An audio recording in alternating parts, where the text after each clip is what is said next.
From Svitek comes a weekly digital series where he shares his insights, concepts, and findings learned during his 15-year journey of working in the entertainment industry.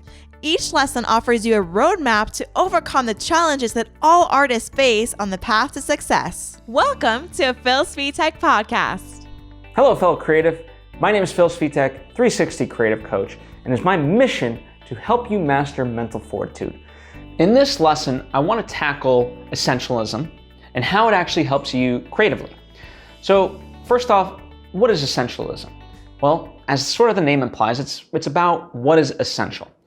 Dr. Drew, I'm going to paraphrase, but he says that human beings are extremely happy with whatever they have until that they see more, and then they want that more. And that's what creates a lot of stress and anxiety. It's this desire to go after something that you don't have. Well, when you consider essentialism from the point of view of the artistic journey, I feel like a lot of people, the reason why they prevent themselves from doing any creative task is because they feel like they don't have the right resources or the right technical skills.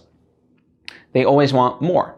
Well, that prevents them from doing something. And rather than see it from that perspective, they're seeing obstacles along their way as opposed to trying to figure out solutions for those obstacles.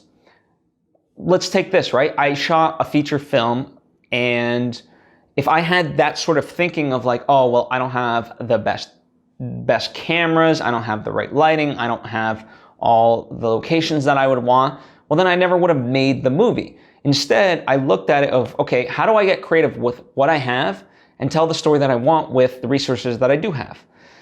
And, the beauty in today's day and age is you just have to start with what you got and good things will come. The fact that we all have smartphones nowadays, there's movies that I have, like Hollywood movies that have been shot on iPhones. And I'm not even talking about the iPhone 11s now that are out, which are amazing. I'm talking about like a couple of generations ago, not human generations, but in terms of the actual iPhone. So phones nowadays, you can film a movie on that. They're 20 times better than the cameras that I had when I was in high school. That's fantastic. And even the speed with which you can do it, like back in the day, we shot on mini DV, and you had to transcode that and so forth. Like there was a lot of process involved. So in this day and age, essentialism, really assess what you have at your disposal and get creative with the things that you do have, because you will find more often than not that is what's going to propel you forward. Another example, Robert Rodriguez, he shot his first feature film for $7,000 and it looks like it was shot for $7 million.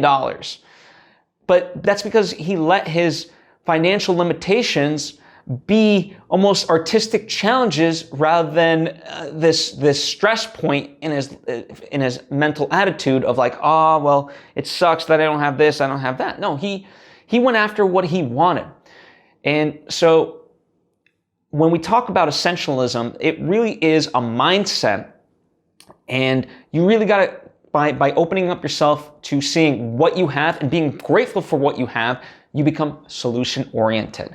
And that's what will spark about your creativity, as opposed to if all of a sudden you go the other route and think of what you don't have, then you're only going to see problems upon problems and you're never going to move forward. So please don't take it lightly. Be grateful for what you have. Truly take the time, write it down. I don't care what you do, but really assess what you have at your disposal, because I promise you, even if you're just starting out, you have a lot more than you actually believe, and go utilize that.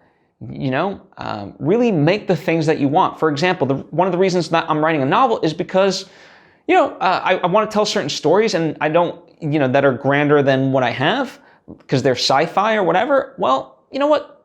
The best way that I can tell these stories at the moment is via novel, because it's just me in the written word. And yes, there's other people that I bounce off ideas. It's not just me in a garret writing alone. I need collaborative input. But that's a lot easier to do than, needing a $150 million film budget, right? So however you need to tell and express yourself artistically, don't limit yourself. Come up with solutions and go do it. Just do it! And with that ends today's lesson. But we can still keep the conversation going. All you have to do is go into the comment section and write something. whether it's your opinion on what I talked about or questions that you might have. Both are welcome and both create a valid discussion that other people can chime in on and benefit from. So I encourage you highly to do so. Also, if you like what you're hearing, then by all means check out my website, philsvitek.com, for other such free resources. I have so many lessons you can check out. I point you to other free resources that you can also dive deep on. Anyway, thank you for taking the time to tune in. I know your time is very precious to you, so I truly, truly appreciate it and value that. I'm at Phil Svitek on social media, and I'll see you next time.